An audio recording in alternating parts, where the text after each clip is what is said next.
Le chef du gouvernement rose, Christian Sounkara Ponda, et les ministres gabonais sont arrivés tour à tour au Palais de Marbre pour honorer à ce traditionnel rendez-vous gouvernemental.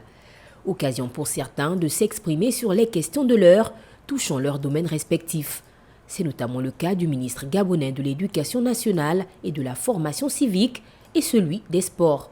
Nous travaillons vraiment d'arrache-pied. Nous mutualisons également nos efforts avec le ministère des Transports pour rendre effective la mesure présidentielle du retour de la gratuité du transport scolaire.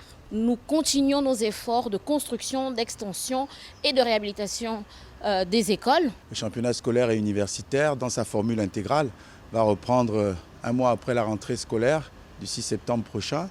Donc tous les élèves, tous les étudiants pourront reprendre leurs activités sportives intensives. Dans le domaine de la communication, les lignes bougent également, même si beaucoup reste encore à faire. Je présenterai mon plan de redéploiement stratégique qui va définir 4 axes d'orientation. Le premier, c'est l'état des lieux, que vous me voyez faire depuis un bon moment. Le deuxième, c'est l'enjeu financier, qui détermine les partenariats publics-privés. Et la structuration financière qui va nous permettre d'aboutir à plus d'innovation. Le troisième, c'est le renforcement des capacités. Il faut nous mettre en ligne avec les standards internationaux en termes de formation. Le quatrième, c'est la gestion de projet.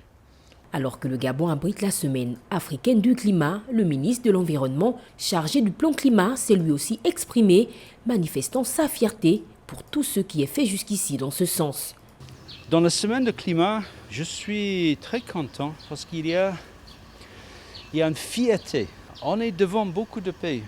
On a beaucoup de discussions sur les solutions que l'Afrique va amener dans les négociations. Notons que les grandes lignes du Conseil des ministres de ce jeudi devraient être connues dans les toutes prochaines heures.